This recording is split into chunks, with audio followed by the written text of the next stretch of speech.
All right. Hello. Welcome, everyone. And thank you so much for joining us today. My name is Jen LaBarbera. I am the Education and Advocacy Manager for San Diego Pride. And today we are going to be talking about the past and present, and maybe a little bit about the future of the Youth Leadership Academy, which is our annual academy for youth to become and learn how to be leaders, or YLA for short. So first up, we are going to bring up our Executive Director of San Diego Pride, Fernando Lopez, and Josh Coyne, and they'll have a brief conversation about how YLA came to be, where it came from, and that will be followed up by a panel of folks who will share their experiences with Pride youth programs, including the Youth Leadership Academy. So now please welcome the Executive Director of San Diego Pride and Josh Coyne. Thanks, Jen. Hi, Josh. Oh, hi, Fernando. How are you? I'm good. Good to see you. Good to see you. Thanks, Jen. I miss you. I miss you too. It's been too long. It has been. It's great to be with you. Thanks for having me. Thanks for being here. So, hi, everybody. My name is Fernando Lopez. I'm the Executive Director of San Diego Pride. I use they, them, their pronouns. And this is Josh Coyne, who currently works at Councilmember Jen Campbell's office, one of our out LGBT elected officials. Josh Coyne works over at that office. I'll let you introduce the rest of your background, Josh. Sure, no problem. Again, thanks, Fernando. My name is Josh Coyne. I use he, him pronouns. And as mentioned, I'm the Director of Community Engagement for Councilmember Jennifer Campbell. And previously to that, for 5 years, I was a crisis counselor with the Trevor Project and also a youth programs coordinator with San Diego Pride. So I have held a few hats in the community throughout our time, and it's really great to be here to discuss all of the wonderful youth programs that Pride's doing.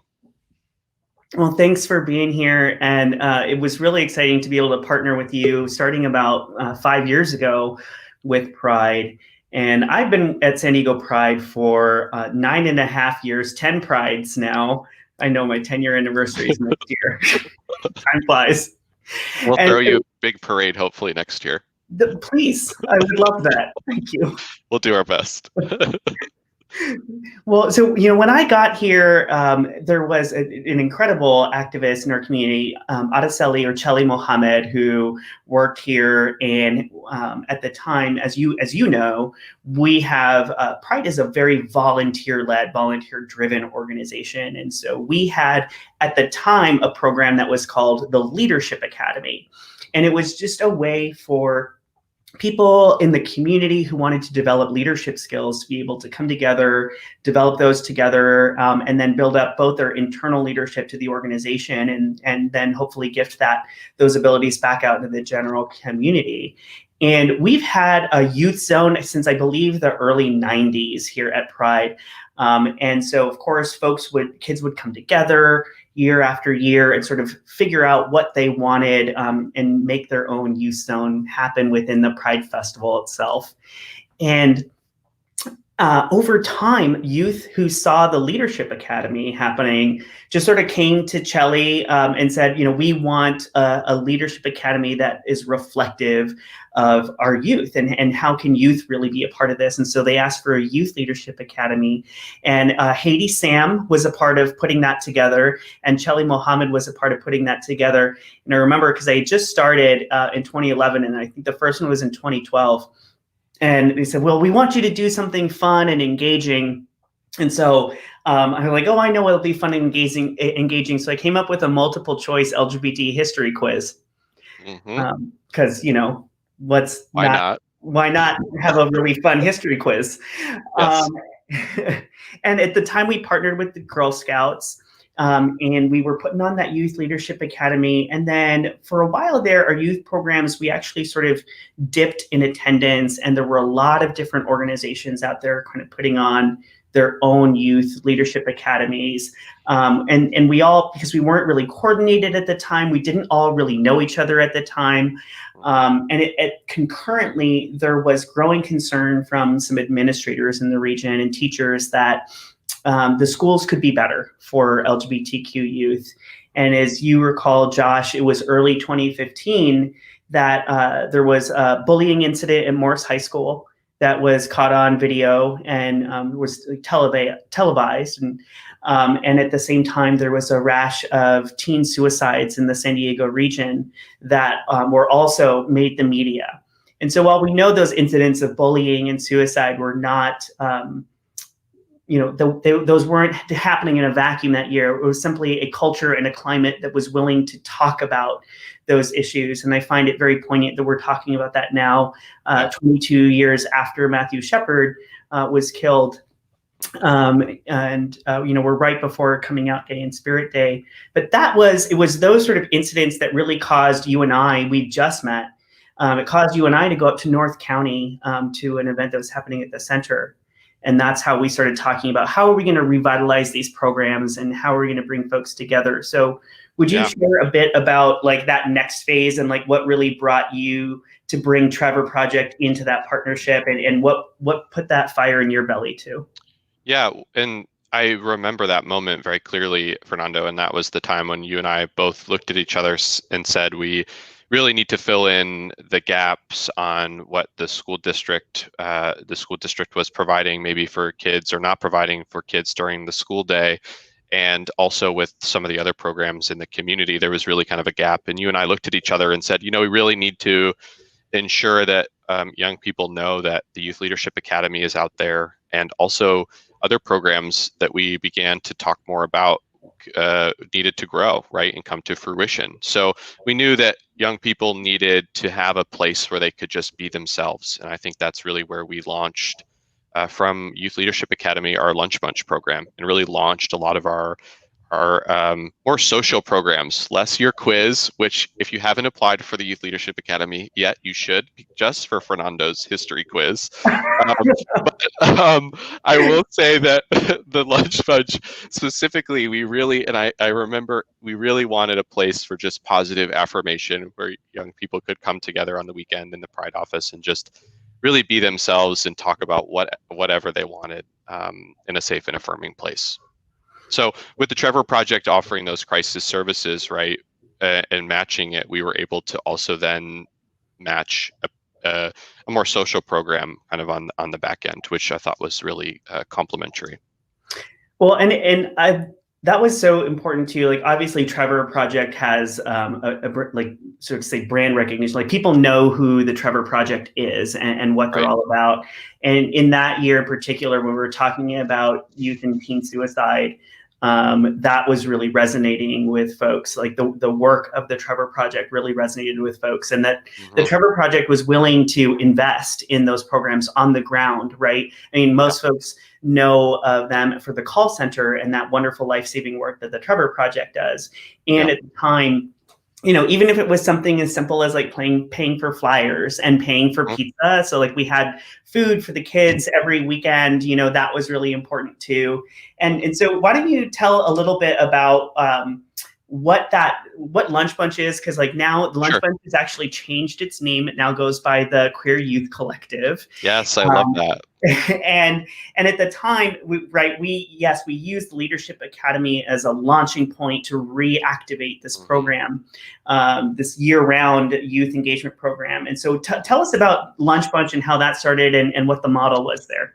Yeah, and I'm so happy to hear that it's continued, and what we really wanted was was young people to really take ownership of that space and really create their own. And that's really what's happened. And that's so incredible to hear. And that really was an opportunity for us to say, I think we said something like, "You can sit with us," right? There was like a tagline for us to talk about how the lunchroom was really this collective place where folks maybe felt lost, weren't sure which table to sit at or which group they fit into. And so, we really used that brand of saying like, you can come sit with us here for lunch, eat, not eat, do whatever you need to do to be in the space together. So that was really kind of like I said, kind of our launching point to really gather folks in one place and brand folks in one place to give them the resources and space to kind of be themselves. So which was great.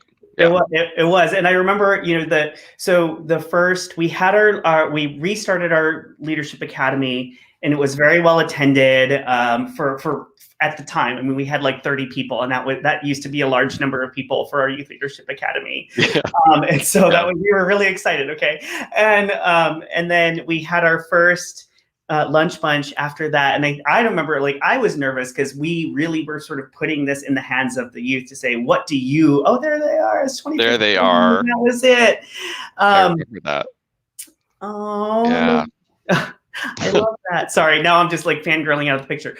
So we had this great group of youth, and we brought them back, and we said, okay, well, what do you want to see in your programs, right? And that's when they said, well, we want to meet once a month, and 11 to 1 isn't long enough. We want it to be longer on a Saturday, and I think the parents were also excited to have it be longer on the Saturday. Yeah, I remember the first time we did it. We were like ready at like 10:30. But the second time we did it, we're like, no one really showed up until like 11 when it started. The next week, kids were here at like 10, and we were like, we're not ready. We're not ready. The tables aren't set up. Nothing's ready. The food isn't ready. And then it was 9:30, and it was 9, and then sure enough, folks were showing up early and early, helping us get set up and ready to go. So you're right. It really did transform into this cool space that they kind of took as their own, which is awesome. And then, like, we sort of used that as like the stairway to leadership, right? It was like, okay, well, you're here early, so why don't you help set up the chairs, and why don't you help check folks in, and why don't you help make sure you're showing the new ones around and like helping them out? And our youth really sort of decided, okay, we want in March, we want to talk about like consent and intimacy, or like in December, we want to do genderbread cookies and have conversations about gender diversity. And like, there was the one year that they wanted to go to the beach. Oh, I remember. And we had a queer day. We had a queer day at the beach. Yes. And that was so fun, about that. And also so much work because parking was so hard. It was so much work. Do you remember we put the little pride flags around the little space that we had? A queer pride and trans flag circle in the beach. And like, had this really cool like teenage queer beach party, and that was awesome. Yeah. Do you remember that one young person who came up that was kind of like watching us the entire day, like the group just kind of like walking by and then kept walking back and forth, and eventually came over and said, wow, I really am so grateful to see this space. Like, I would love to join the group just because of the rainbow flags that we had put around the group, just having a good time. I don't even think we were doing anything serious, but just being there, I forgot about that. Oh. And it was that same day that we looked over to the side of the sidewalk, and there were two women who like sort of looked at us, saw the flags, looked at the kids, and then they started holding hands, and then they walked off together. Right. And we're just like, oh my gosh, this is so great. But to bring it back to the kids, like what we, Chelly and Haiti Sam really, started that process in 2011 in the first academy in 2012. And like, we kept building on their work. Mm-hmm. And now there's this like new generation, like 5 years later, there's all these new youth who are building this program, expanding it. Like there's multiple things every single week now for our youth to come together. They're still developing their own curriculum. It helped us land at San Diego Pride our first foundational gift to actually hire a half-time year-round youth programs coordinator. And there's no other Pride in the country that has that. It's just San Diego Pride.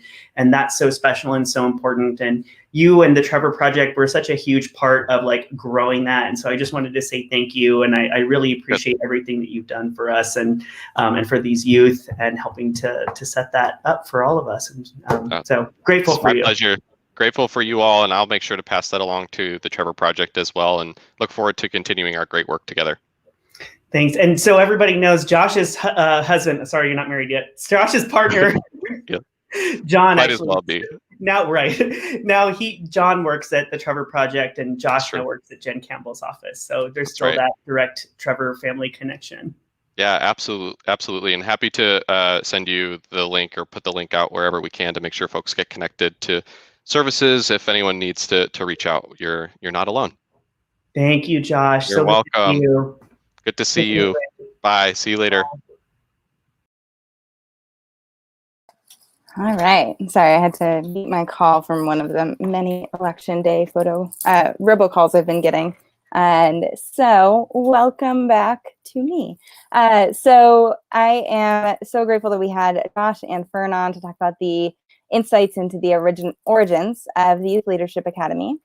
And the Academy has certainly evolved and changed over the 8 years. The first one was in 2012. And while we might not have Fern's same super nerdy history quiz in exactly that same format, please trust that the incredibly nerdy groundwork that Josh and Fern and Haiti and Chelly laid is still a key pillar of YLA.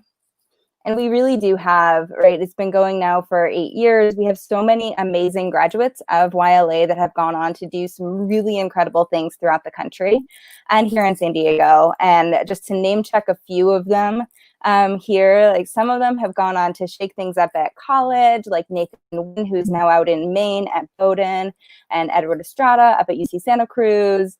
Some have even gone on to help support or lead our youth here in San Diego. And so, right, so we have Rel Gone, who's up and works at both the North County Center and their Project Youth program and at Our Safe Place. They are a graduate of the Youth Leadership Academy, as is Tiana Vargas, who's a graduate of the very first Youth Leadership Academy. And they're now running all of the family programs at our LGBT Center. So, right, like we know that this Youth Leadership Academy really sets our LGBTQ youth, who then grow into young adults, up for some pretty amazing success. And so now I want to introduce y'all to some of the amazing, like more recent YLA and youth programs graduates who will be able to talk with us about their experiences with the Youth Leadership Academy and with our youth programs as a whole. So if I can bring up now Jax and Maya and Em.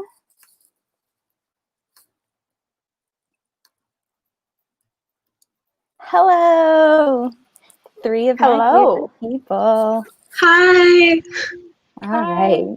So we'll do a little go round and introduce yourself by stating your name, your pronouns, your YLA class and or years you were involved in our Pride Youth programs, and any other relevant affiliations you might want to share. And we'll go clockwise. So Em, you are up first.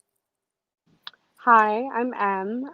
Pronouns they, them, theirs. I'm the programs coordinator here at Pride. I started in the Pride Youth programs when I was about maybe 14 or 15. And I was kind of sprinkled in. I wasn't super involved just because I was like very much in the beginning stages of my queerness. But I went to Lunch Bunch. I actually came out as non-binary for the first time at Lunch Bunch, and Edward helped me kind of understand that. I pulled away for a little bit to focus on school, and then I came back postgraduate, and I applied for the job, and I got it, and I've been working here ever since, and I now coordinate all these programs, and it's kind of wild to see, like, going through these programs and now like being the person who like creates these things is like wild. So yeah, it's been pretty great. Excellent, thank you. Yeah, so Em is that when Fern mentioned a little while ago that foundation grant that we received from the McCarthy Foundation that allowed us to hire half-time year-round youth programs coordinator. That's Em. All right, next up is Jax. Hi, I am Jax. I use they, he pronouns, and my first San Diego Pride Youth event was last year, and that was YLA. It was my first time at really any Pride event. It was also the first time that I started using my name and pronouns, which was really awesome. I am 13. I'm in 8th grade, and I am a youth ambassador at San Diego Pride. Awesome. Thank you, Jax. Maya, you are up. All right, and then I am Maya. I use they and them pronouns. I was YLA class of 2018, though I was involved with the youth programs a little bit beforehand. And then I got to help run YLA last year, which was an insane experience. And I am also a youth ambassador at San Diego Pride. Yeah, thank you. And yeah, so we've got like a little bit of a range of ages here. So Em is post-high school, 2 years post-high school, I think. Somewhat. Something kind like of, that. I guess. And Maya is in their last year of high school, is about to graduate, and Jax is our 8th grader. So, you know, we have a pretty wide range of ages and representations of folks here. I think one thing that is maybe indicative of how the folks that go through YLA and what they do afterwards is that we asked, I think basically the 4 people that I name dropped right before y'all got on stage. We asked them to be involved, but they were so busy, either like some in classes, but some, like, oh, I have to run this group or this group at that time, or I have to, I'm actually leading our student association on, I don't even remember which student organization it was, but right. So they're so active that they actually couldn't join us here. So thank you to the 3 of you for making time in what I know is also your busy schedules as also already leaders, Jax and Maya, within your school. And I know that I, as your supervisor, keep you quite busy. So thank you for being here. And so first question, so we have a bunch of questions that we've pulled together beforehand. We will be keeping an eye on the chat on both Facebook and YouTube. So feel free to drop any questions that y'all might have as viewers for our youth ambassadors and youth YLA graduates, and for who's our youth programs coordinator. So first question, though, is what is the first thing that comes to your mind when you think about your experience with Pride Youth programs and YLA? And we'll go kind of reverse clockwise this time. So Maya, you can start. I have actually 2 very different kind of like first thoughts when I think of those. So when I think of the Pride Youth programs, I think of community. I grew up in a very isolated suburb. I didn't know any queer people until I went to the San Diego Pride. And then suddenly I'm surrounded by queer people and people who talk like me and people who have all my same interests, because apparently everyone who's 17 and is queer likes the Umbrella Academy, right? Like things like that. And just really having a space, like safe space is used so much, but truly just having a safe space to be accepted in like every facet of who you are. And then for me, YLA, what really hit me was like seeing adults who are queer, like successful, who were out in their workplaces, who were out at school, who were still happy and proud to be who they were. And it wasn't a phase for them. They didn't not everyone around them hated them for being gay. Like they were just thriving as queer people who were out in their lives. And it was super cool to see. Awesome. I love that. Jack, what about you? I'd say definitely, like, I kind of have 2 answers as well. With the Pride programs as a whole, really cheesy, but I mean, they're family to me. I honestly, I go to y'all for everything. Whether it's just like, look at this meme I found, or like, I'm not having a good day, I can talk to you about anything, and it's amazing. It's so nice to feel accepted. Kind of like Maya's aspect of community. I just feel so welcome, and I feel more than welcome. So I mean, I love the youth programs here at Pride, and YLA definitely reminds me of growth because, I mean, it was my first Pride event, so I learned so much when I went to YLA last year, and ever since I've gone, I mean, now I'm helping plan and run as well. And it's just, I mean, it's crazy to think that just in a year I have grown as a person and as a queer person so much. All thanks Pride. So. Yes, I would agree with that. I think we've all seen that growth as well. What about you? I think about 2 words, formative and foundational. So for me, like, it definitely laid the foundation of my queerness, of my ability to become the activist that I am, the ability to become this queer professional that I managed to yes, get all these skills and oh, LMAO, I'm going to be using them actually at the exact same place that I learned them from.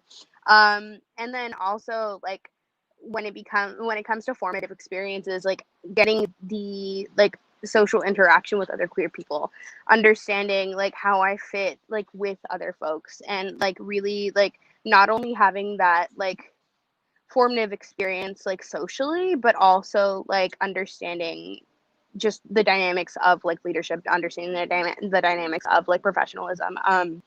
So just all of it, I find it to be just the foundation of who I am today.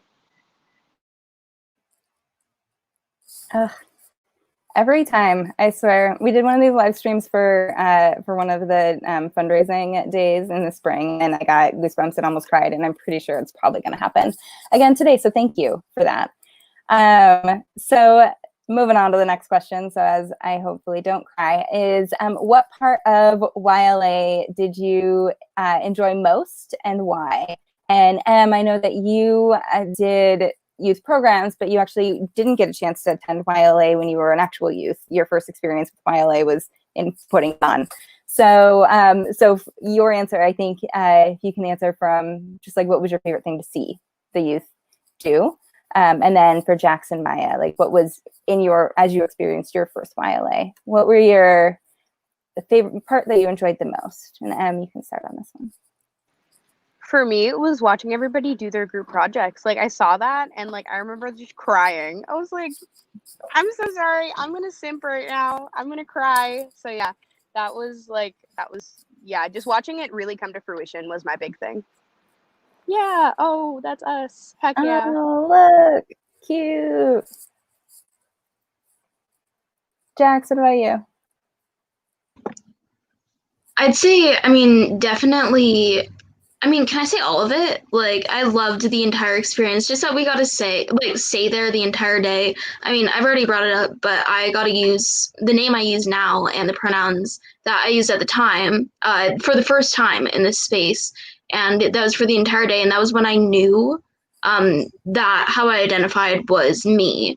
And I also got to meet so many other folks, and that was the first time I met Em and our other one of our other youth ambassadors, Finn. I also think I met Maya there as well. So I think there were just so many people that I got to meet, so many people that I befriended later on as well. And I mean, so many of the panels, like Maya had said, like just seeing successful queer adults, that was so interesting. Maya, you. And then, yeah, I know I mentioned earlier that kind of what Jax just said of like seeing actual queer people who are still queer and thriving because they're queer even. But other than that, the friendships, I made friendships that day. It was one day, right, that I still have to this day. It's like Jen mentioned our friend Nathan, who's in Maryland. And like, I still see him every time he comes home. I text him constantly. The leaves changing, by the way, are so pretty. I didn't know they do that. Very fun. But the friendships I made that day, meeting other people my age who were queer, because like I didn't know any other gay people. They didn't exist as far as I was concerned until I was like, oh wait, that's me. So then I go this day and we all hang out in Balboa Park. There's like 50 of us, and we spend all day eating lunch together, doing group projects together, going to panels together, and it was just so fun and very validating to be there. Yeah, I think that's and that's something that, you know, we'll create something similar to it this year, as similar as we can. But that is something that just that camaraderie of being in the same like physical space with so many other queer folks. I know that was this thing that I heard. I mean, I've heard you three say, but then also, I mean, in the evaluations that we get from the youth every year, that's still like one of the top things is literally just being in that space with so many other queer folks who are like unashamed of their queerness and their transness and their ability to be their whole selves. And so in the last 2 years, we've actually hosted it at the San Diego History Center. And, you know, because pandemic, we will be doing it virtually this year. So we won't, unfortunately, be able to have that nerdy history based space. We will create that virtual space as well as we can on Zoom. I'm actually really excited to see what we do and see how we can build that community and those friendships, even though we might not necessarily be, you know, sitting and eating lunch directly together with the same taco bar. Like we might still both be eating tacos just like from our own respective dining rooms. And so, and I gotta say, Jax, too, like I think one of the things that I enjoyed the most from YLA last year was sending you over to M to have them change the name on your little completion certificate. That was so great. Definitely. Yeah. Yeah. Okay. Again, the crying. That I did that one to myself. So next question is, so we, throughout the curriculum of YLA, we're very careful when we're crafting that curriculum, and you all have been involved with crafting that this year, so you have an even better idea of what goes into it.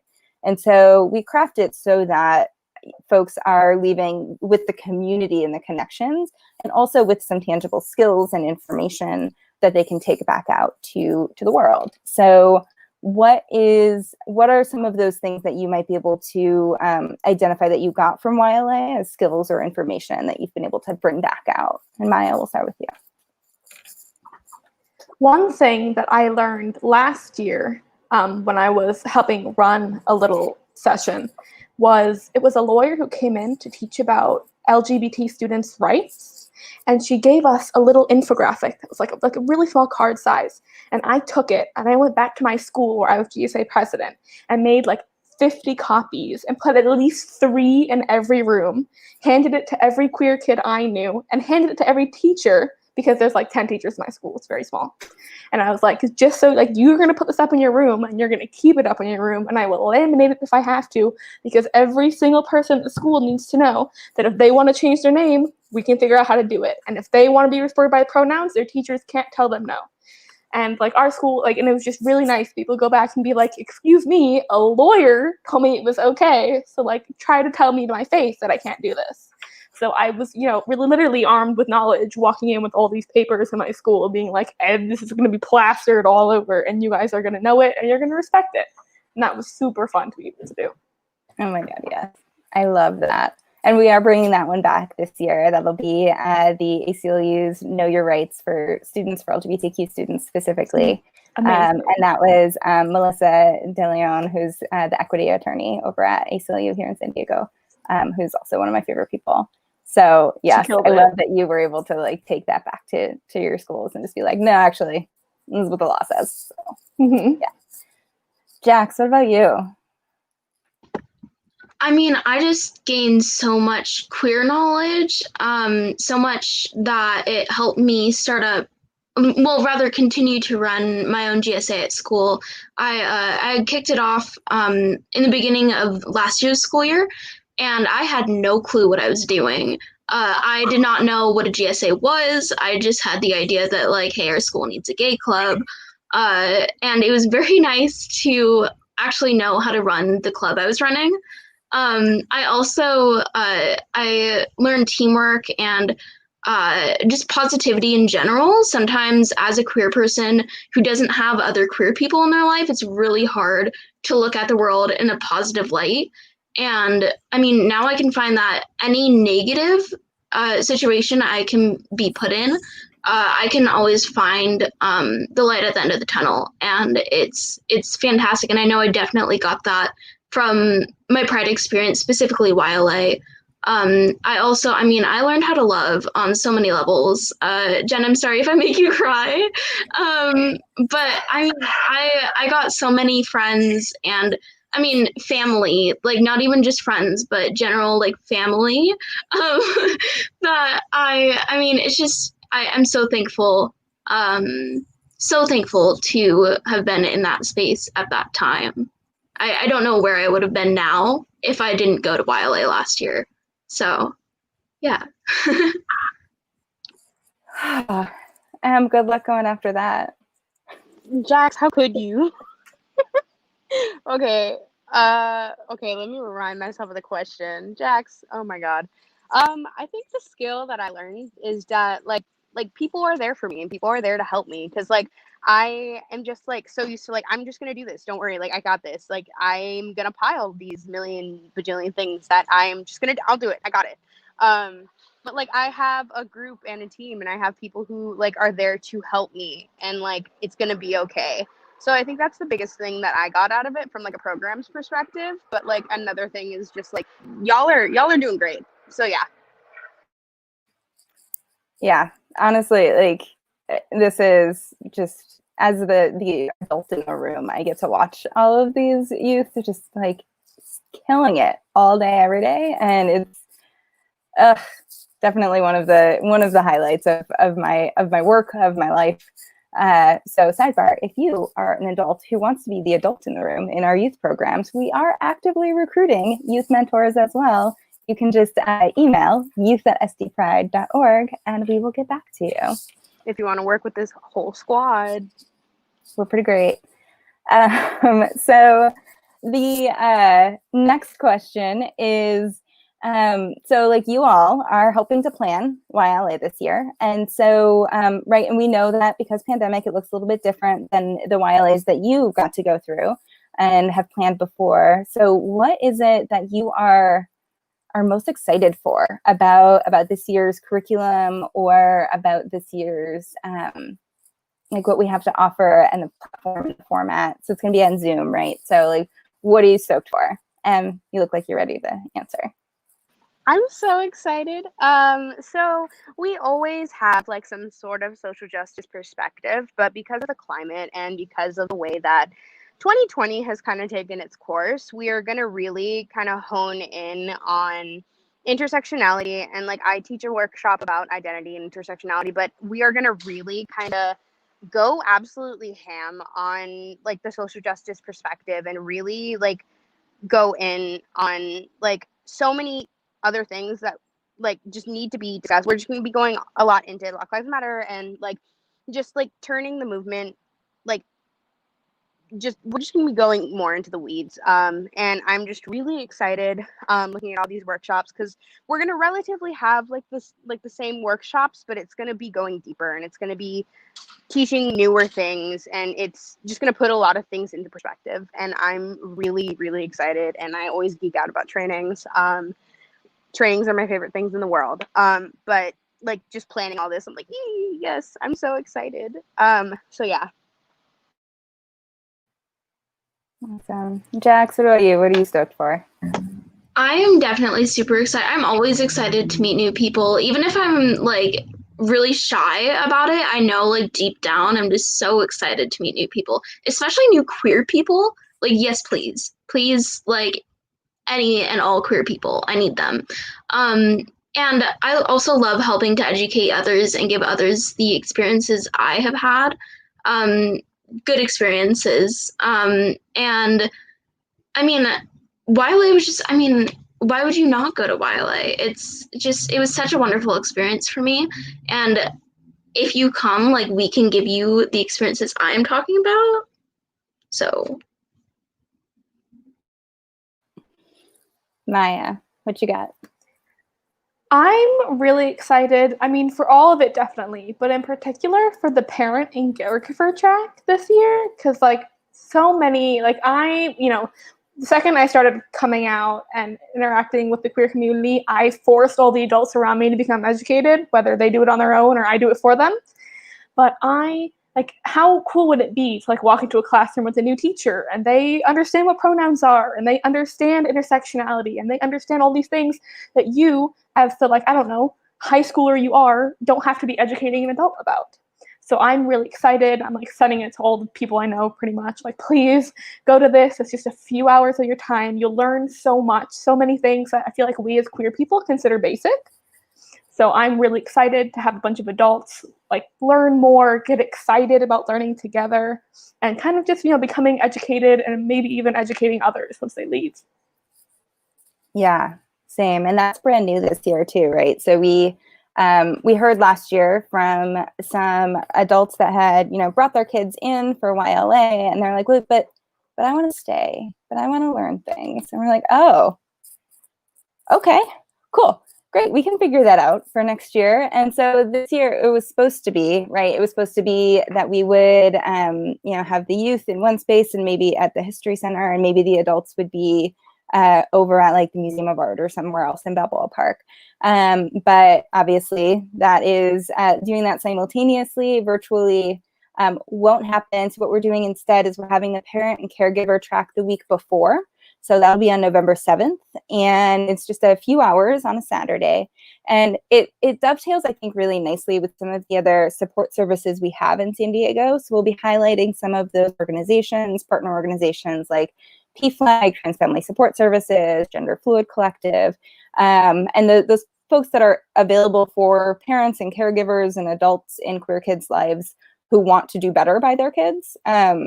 But we'll be able to kind of just like throw a bunch of information at you for 3 hours And then you'll leave though with information, both the information itself, but also the connections to continue to learn more.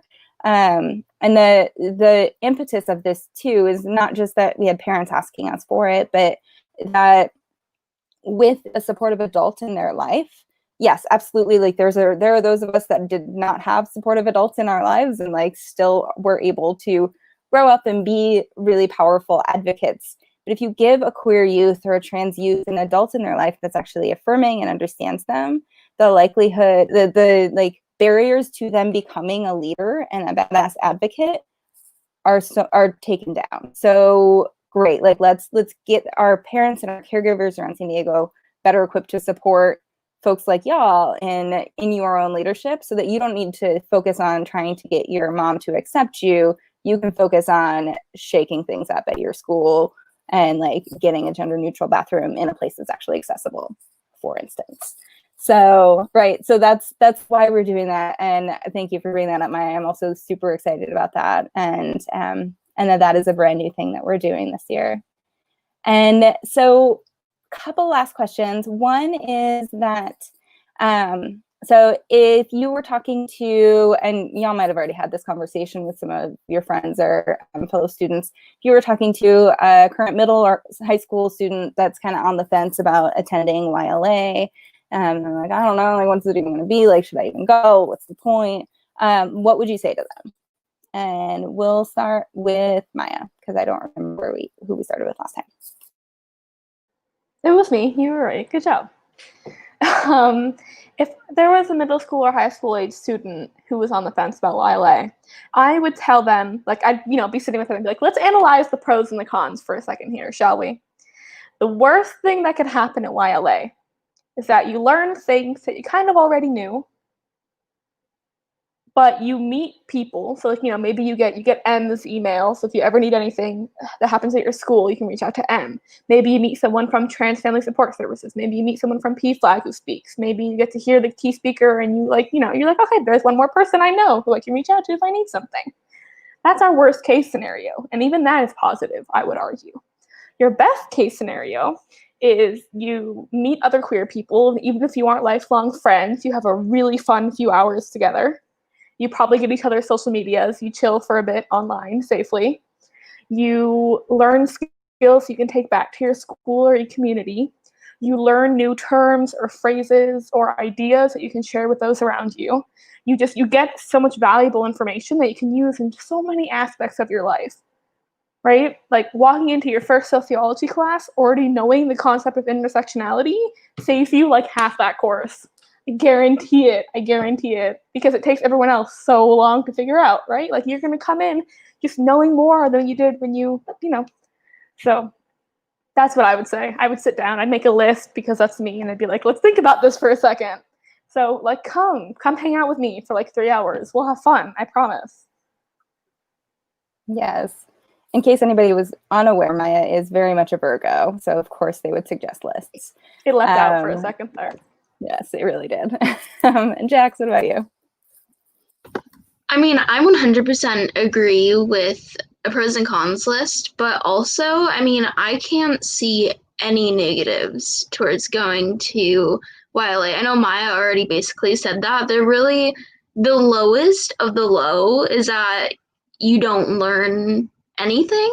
It's just all repeated information. But I mean, I don't even, like that's still, you have so many great experiences. So if you are on the fence, my advice is just do it. Just go. It's, even if you don't think you're queer, it was the best experience of my life. It was where I got to find myself, where I was in a space where I didn't know if I was queer. And I got to, in the few hours that we were there, I discovered who I was.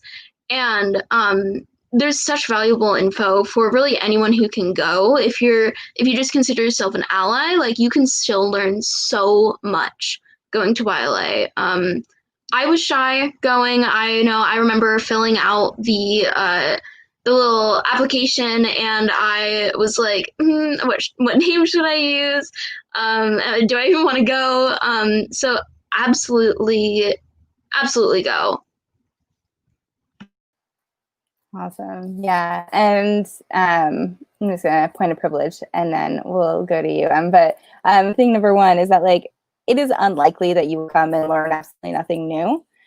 Even if you have attended YLA before. That's why last year we added a second track for people who are returning or people who already have, like if you already have 3 years of running your GSA at your high school, but you've never gone to YLA before, great, maybe you want to go to the second advanced track anyway, right? And that one we kind of have our baseline curriculum of like learning your rights and learning your history and learning kind of just like how you might go about going to college or being in a workspace.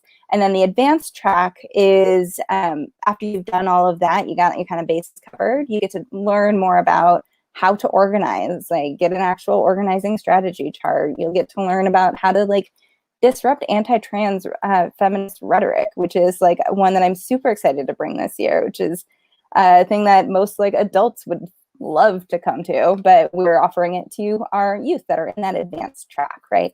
So and so that is unlikely. And then the other thing that I just want to kind of throw in as an addition to this question as you answer it, is like, yes, like if you're on the fence of whether it's worth it, but also like if you're on the fence as I'm thinking about like myself as a high schooler who's terrified of people, of like being in new spaces that I don't understand everything about yet, like what would you say to that person who might be on the fence because they're like a little nervous and a little scared? Yeah, so like when I do GSA visits, when I go to like crisis calls for Unified or for Sweetwater, like I navigate it. Like, yes, I love me a pros and cons list, but yes. But like the way I navigate those things are through like emotionality. I'll be like, okay, so like what are you afraid of? Like, what are you worried about? Okay, so you're scared of people. Super valid. How about you just like promise yourself, go to the keynote and go to one like one of the workshops of your choice, and then check in with me or check in with the youth ambassador. Here, meet Maya, meet Jax, meet Finn, and this will be your person. Check in with either of us after your first thing, and then we can decide whether you want to go home. I can call your parents. Everything's all good. We will wait with you so you get picked up, or you can leave the chat if it's online. It's okay. I will meet, like, I will, like, I'm always the type of person to meet people where they're at. So it'd be like, hey, like, it's okay. Like, if you want to leave, that's perfectly fine. Like, that's so okay. But, like, I want you to at least try a little bit. Like, and, like, that's always super important. Like, so it'd be like, okay, you got this. Like, just, like, dip your toe in it. See how the keynote is. Maybe make, like, one friend. And then, like, if you don't want to go anymore, like, that's perfectly okay. I will make sure your parents pick you up and you can try again next year. But like it's important to at least try a little bit. So yeah. Yeah, I think Absolutely that's everything Em said. Yeah, absolutely everything Em said. Yes. Yeah, and that's like, one thing that I think makes our youth programs a little bit unique is that, we do really absolutely welcome and want you to come as you are. Like, we don't make you keep your videos on for Pride Youth Power Hours or Pride Youth Collectives. Like, turn your video off if you're not having a video on day, right? Like, you can engage as much as you want, and we will make all of the space in the world and welcome that engagement and create like easy ways for you to engage. But it also is, so like the Youth Leadership Academy is for folks who are ready to be leaders and ready to kind of take that step. And it only has to have as much pressure as you want it to have, right? Like, and I think I'm hoping too that it being virtual this year means that it's maybe even less of a barrier for entry. Like, not only for those folks who might be, nervous and scared to like walk into a new place, they just have to click on a new link. It's a little bit easier. But also geographically, right? Like, we have, in the past few years, we've had folks from Imperial County come out. We've had like we paid for transportation to get them out here, and cool. Like, there's no cost for you to get out here. You don't have to spend an entire 14-hour day just to spend like 6 hours at the San Diego History Center. It's just like those few hours each day. And right, so like we are focusing on San Diego County-ish, but also are we gonna accept and invite in youth who might be in Wisconsin or Massachusetts or actually my niece from Virginia, I think, is gonna come, and she's amazing, and you'll get to meet her, right? But like, yes, absolutely, geographic location is not a barrier this year, and that's I think one of the things that I'm most excited about for YLA 2020. And so the last thing is that I know that y'all are super involved in Pride Youth programs, and that is like, I like to think that we are your like primary home. But I also know that you are super involved in a bunch of other things as well, and other LGBTQ organizations or groups around San Diego or around the country. So I'm going to give you this opportunity to kind of talk about what programs or organizations you're involved with outside of Pride, and how you think your experience at Pride has helped you in those spaces. So you can go first. I am involved with so many different organizations, but one of the main organizations I also work with is GSA Network. I am involved with their Trans Truth Council. It's my second year. And just like being able to have like my professional life and like understanding how to navigate like just like the ins and outs of like project mapping and all these things, and like I have all these skills that I'm now able to take, and like yes, I have all these project mapping and like I'll just like all these different like administrative skills, and I can throw it over here and then just like go and do like all these super radical like trans things, and like go out and like do these cool campaigns and do all these cool like all these different like things, and like do a little bit more grassroots work, but still have that like framework that I've gotten through this job, which is super neat. And it's really great having like, the work, and then like also having like the grassroots work that I can also like throw myself into, and like the ability to kind of have professionalism in a very different way, that comes with grassroots work, and that comes with like more leftist radical organizing, which is really, really neat. So having like those two worlds very much complement each other, because I learn from both jobs and I take from each place. And, like some of the things I learned from Truth, like we have in the youth programs, and some of the organizing I have from there, I like take from, like, they just complement each other in very great ways because they're so different. So yeah. Nice. Jax, what about you? San Diego Pride's my main home. I also run my GSA at school. That's not another organization by any means, but yeah, Pride's my space. Yeah. Before we go to you, Maya, so Jax, I know though that, and I think you've already talked a little bit about this, that YLA and Pride Youth programs have really like equipped you in some ways with to be more successful with your GSA. And so, which like also, by the way, didn't exist before you started it, correct? It did. It did. It shouldn't have, but it did. Okay. Well, what are the what are some things that you've been able to like give to your GSA that you wouldn't know if you hadn't got a YLA or been part of Pride Youth programs? I remember like right after YLA, I also, similar to my story about like bringing back all the resources, like I just had all these papers, and I mean before, like the walls in our GSA thankfully like has its own classroom. The walls were so bare before YLA, but now there's like everything. Like I can't find space on the walls anymore. There's so much resources.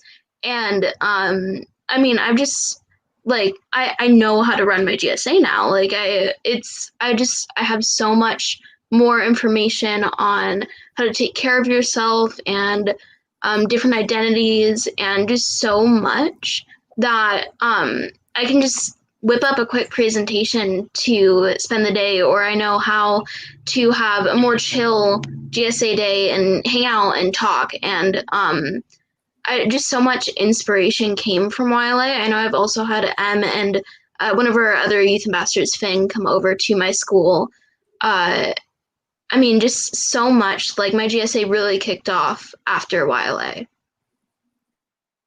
Yeah, I love that. Maya, what about you? So yeah, so outside of Pride, kind of all I do that's queer related is I am the president of my GSA, and it is technically part of Pride, but I'm also a member of the She Fest committee, which is a little kickoff event that Pride does beforehand. Very cool, check it out.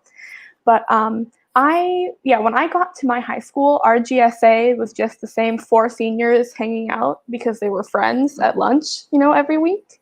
And I've been involved with Pride and Pride Youth programs since I was a freshman, and I'm a senior now. And it gave me the confidence, like, yes, it gave me so many skills, but the confidence to, when those seniors graduate, be like, I might be one of the youngest and by far the shortest person here, but I'm going to take charge of this GSA.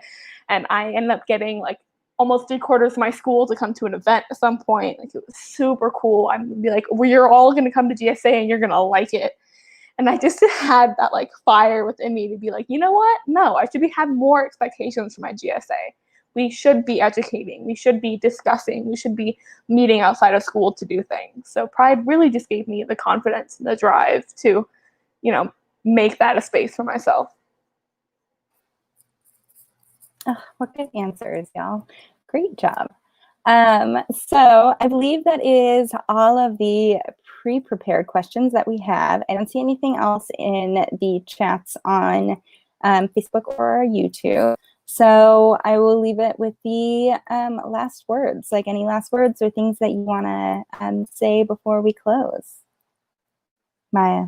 I definitely have one. Yes, absolutely. Please come to YLA, or even if you want to see if YLA is for you, come to one of our weekly events beforehand. Come meet us.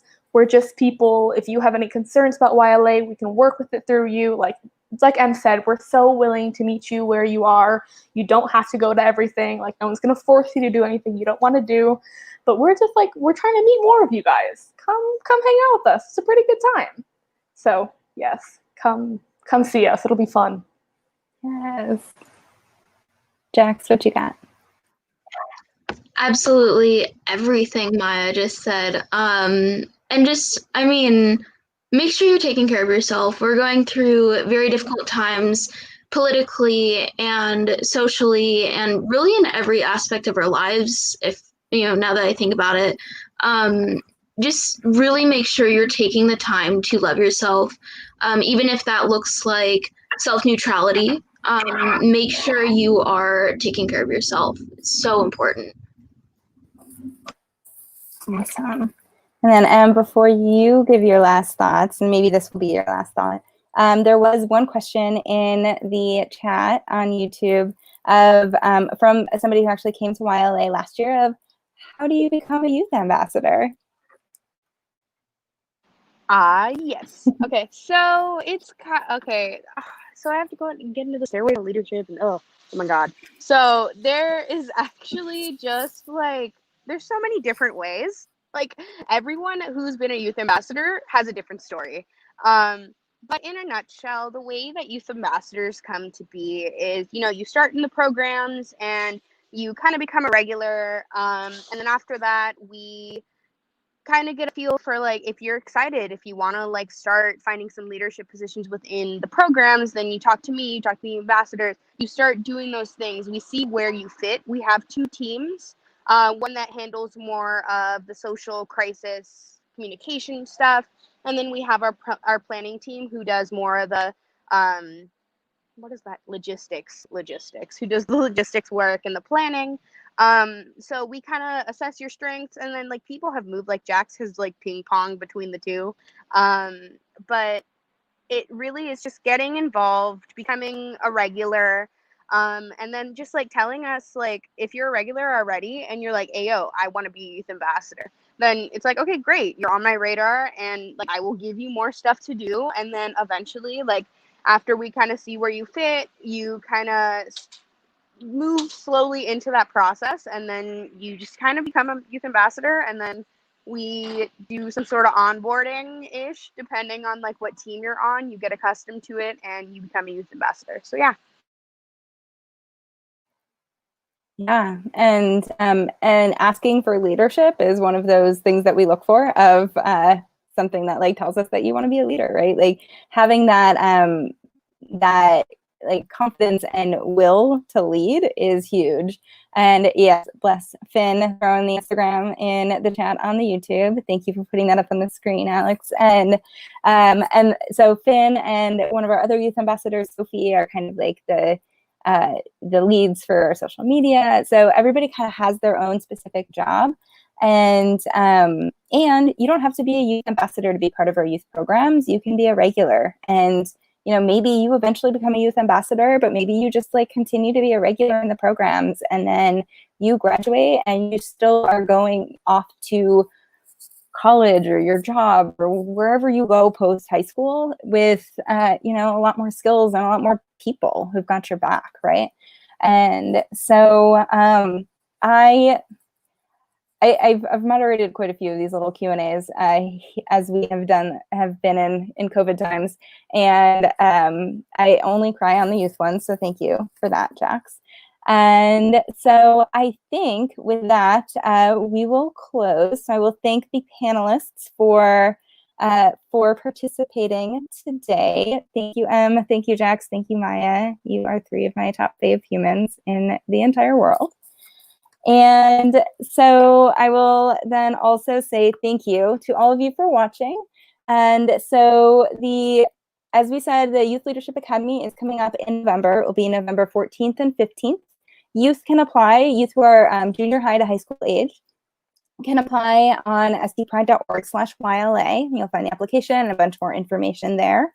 That's also where you'll find the information about our parent caregiver track, which will be on November 7th, the weekend right before the Youth Leadership Academy. It's also the weekend after Election Day, which is coming up. So that's also a thing that I want to note that is coming up is Election Day and voting. So I would be remiss if in the month of October, I did not also take this opportunity to tell you all to vote. Your ballots, if you're in California, should already be in your mailbox or on their way there. So please check for that.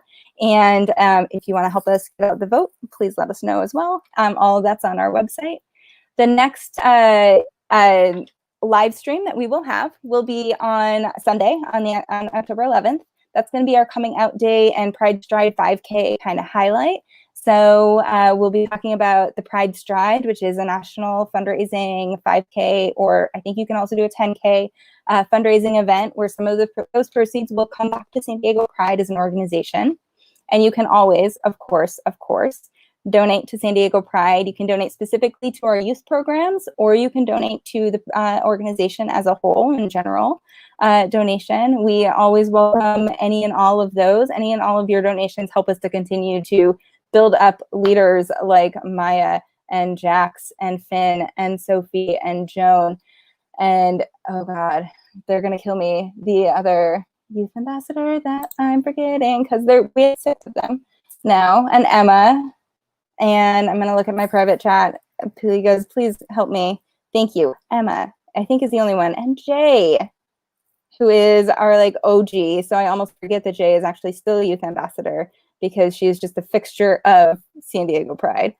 And so thank you all so much for joining us today. And if you're interested in being involved in any way, please check out sandiegopride.org or sdpride.org.